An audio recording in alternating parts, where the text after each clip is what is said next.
سلام، به یکی از ویدیوهای دیگر خوش آمدید. تو این ویدیو میخوام براتون یاد بدم که سپرمون رو چجوری یه همچین دیزاین یا شکل بدیم.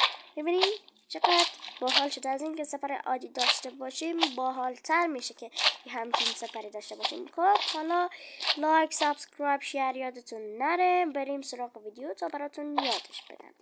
اول ما نیاز به کرافتینگ تیبل و همینطور لون داریم. وقتی سر لون کلیک کردیم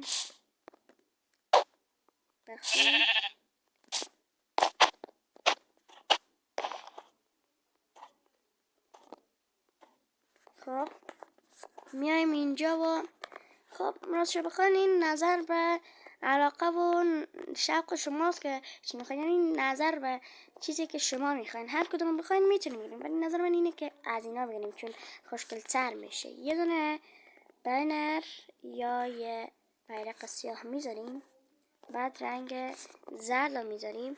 خب حالا میبینیم که همچین چیز اومد. بعد میذاریم از این، ببینین از اسکلتورس گرفتم. حالا اینو زدیم، دوباره میذاریم، بعدش اینا گذاشتیم، رنگ سرخ اضافه میکنیم، یه از این میگیریم.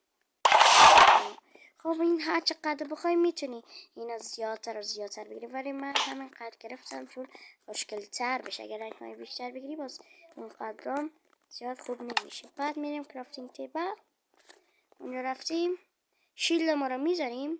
بعد وقتی شیلد گذاشتیم دیزاین ما یا همون بیرق ما رو میذاریم. بفرما گشید دیدین این همه ماینکرافت میشه. بعد وقتی اینو زدیم میریم سراغ مینو رو باز کردیم، اینو میذاریم. بعد حالا ببینین به به چه سپری شد. ببینین چقدر باحال شده. شما هر شکلی بخواین، هر دیزاینی بخواین میتونین تو این اضافهش کنین.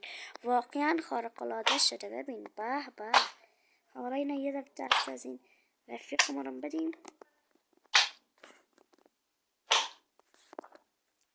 چقدر خارق العاده است. این آرمر هم بپوشین دیگه واقعا فوق العاده میشه. خب ممنون که از این تا این ویدیو با من بودین. امیدوارم از ویدیو خوشتون اومده باشه، حال کرده باشین. تا ویدیو دیگر، خدا حافظ.